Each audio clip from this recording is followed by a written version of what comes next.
Hi. Today I'm going to be talking about something close to many archaeologists' hearts and livers. Beer. Black beer, to be specific.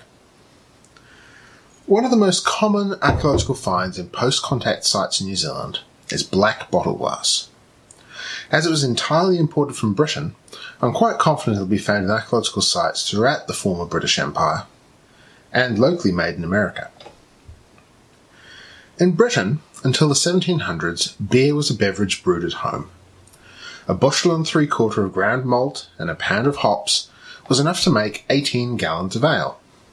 If you go back in time even further in Britain, hops weren't even used. Publicans also brewed beer on their own premises, but the idea of a brewery producing beer in bulk hadn't yet taken off at that point. In 1830, an Excise Act, partly intended to reduce the consumption of gin, was passed, introducing beer house licences for the fee of 2 guineas, meaning any ratepayer who could afford the fee could sell beer on their premises. Within 2 months of that legislation passing, there were 24,000 new retailers. This created a price war between the established pubs and the new beer shops, and various scandals occurred due to cost cutting. Watered-down beer was given extra strength through the adding of narcotics. For example, Cocculus indicus, an Indian fruit, was added to beer and porter. It compensated for using less malt, and in order to make the drink more intoxicating, but consumption of it slowly destroyed the nervous system. Alum was used in beer. If you remember, I mentioned it for the use of waterlogged conservation of timber. You wouldn't really want to drink it. It was banned in 1860. Egg whites were put in beer to liven it up when it went stale, but it would eventually turn the drink slimy. Hygiene was a huge issue as well. It wasn't until 1869 that a justice's licence would be required setting standards for brewing, an act that put many beer shops out of business. Out of this environment, the larger brewing companies emerged. Existing companies like Charrington, Whitbread and Guinness grew faster. They accessed the national market thanks to the railway network and established reputations for quality beers. Porters and stouts were popular at the start of the 19th century, but by 1840 India Pale Ale, like this, gained popularity in England. Lagers from continental Europe were offered in pubs at the time, but remained a small part of the market. A British government tax on glass had made the production of bottled beer uneconomic until its abolition in 1845. And this means of distribution would suddenly prove popular.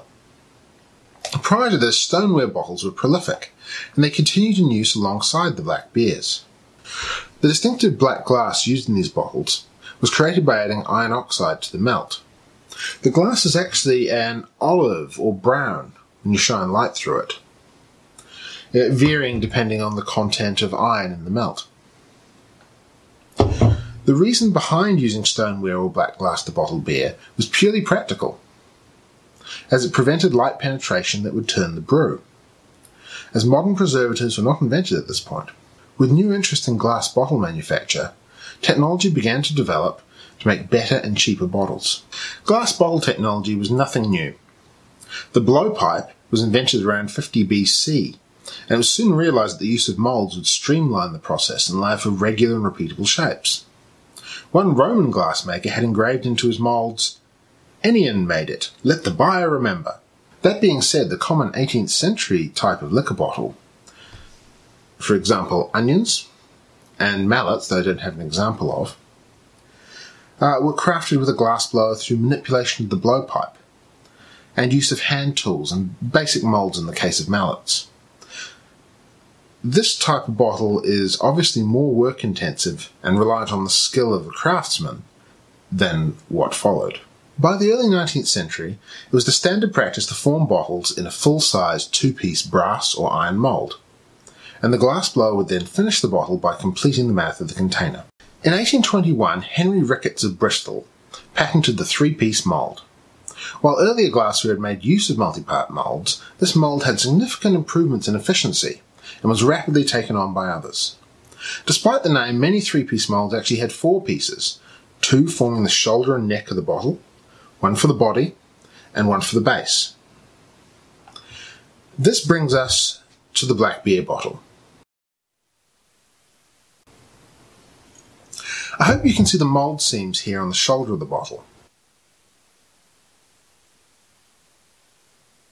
After being blown into the mould, the partly complete bottle will be removed using a long rod attached to the base of the bottle called a pontil rod. Sometimes the blowpipe itself would be used as the pontil, resulting in a distinctive ring-shaped scar on the bottom of the bottle. This bottle has a pontil scar, but not a sharp snapped one as appears on early bottles. The reason why this bottle had to be held by the pontil was for application at the top, which would be formed as a separate piece.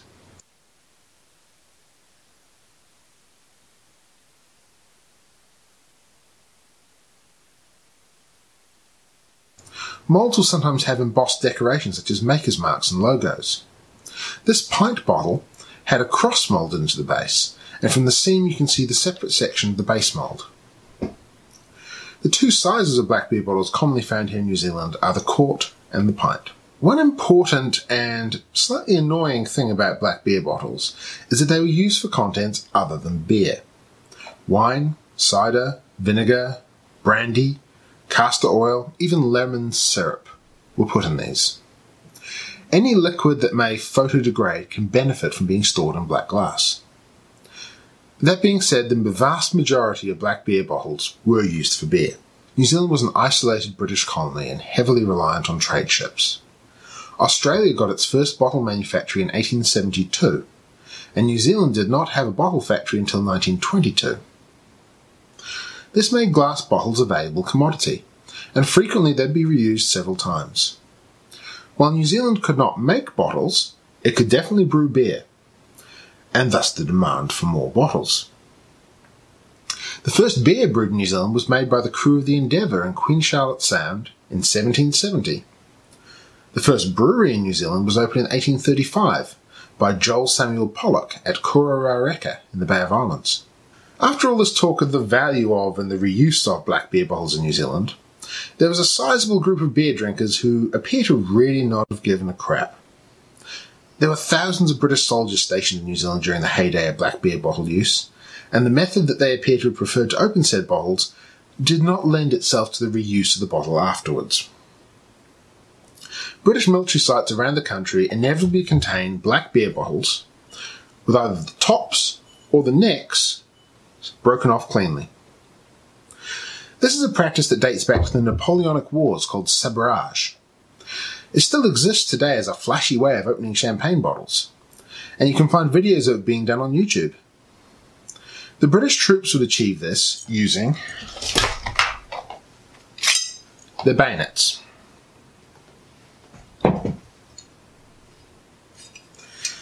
The method being to hold the blade flush against the neck of the bottle and then smack it up against the rim. The movement like that. Not smashing into the bottle that way.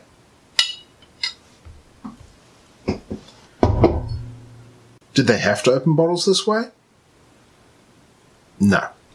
Every soldier carried a tool like this for cleaning and servicing their rifle.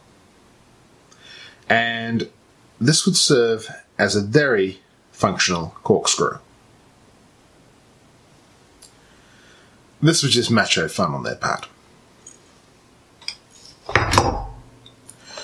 The troops at Albert Barracks in Auckland had another use for their broken black beer bottles, as they were used to form a cheval de frise along the top of the wall, as barbed wire wasn't invented yet.